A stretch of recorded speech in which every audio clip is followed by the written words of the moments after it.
So when you are with a narcissist, toxic person, or avoidant, they are going to future fake you. If they know that you want a family, you might want to have kids. You might want to purchase a home. You might have things that goals and things that you aspire to be or do within a marriage relationship.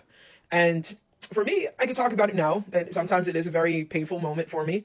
The person that I was married to, is a lot of the reason why I speak on what I went through, because I was future faked. And future faking is when they know what, the things that you want, and they'll talk about it, they'll become actors and like they're going to do it, and it never comes to fruition. It never comes to light, and never, comes into existence.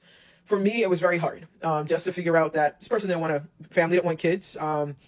This is why I say you have to really get to know who you're sleeping next to. You have to, and once you figure out who they are, you got to get out of that relationship. This person lied for years. When I caught them cheating, they turned around and said, "Oh, we can start, adoption or whatever the other process that we were going to do." So I said, "Cool."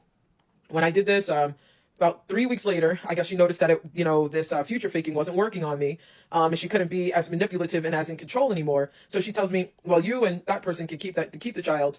I am going to work on school." And I looked at her and I was like, "Wait a minute, you just said that you wanted a family." And I said, "You only said that because you were trying to wiggle out of me discovering that you were cheating, the inappropriate conversations." And she also was engaging in some very behavior that I'm like, I didn't do that. So what are you talking about? So once you start realizing these type of things, you cannot be in that relationship anymore. And I would love to say more about what those other things that this person was engaging in, and trying to manipulate me, gaslight me. And I'm like, no, you're not going to do that. But long story short, I most certainly was future faked. And we never, of course, family never came into fruition. And that has been something that, still working through, still processing.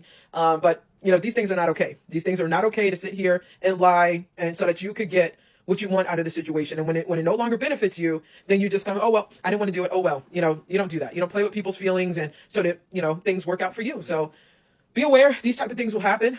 No, it is not okay. And the nerve and the audacity of people that, stick up for this type of wrong. It's absolutely wrong. And this is why I say to you, don't worry about the enablers, the people that co-sign this type of behavior. They too will get what's coming to them. God's vengeance is not too far behind from those type of people. But when they have the nerve and the audacity to call you crazy or bitter or unstable, this type of behavior is not normal. A breakup or a discard from a narcissist or a toxic or avoidant is not normal behavior. So when they have the nerve, this is something that helped me to heal as well. When these type of people have the nerve and the audacity, look at their behavior. That's all you need to know. That's going to help you heal a little bit faster, because you start looking back. No, this is not normal behavior. Yes, you know that you crashed out, but it's not normal behavior. All the things that you will go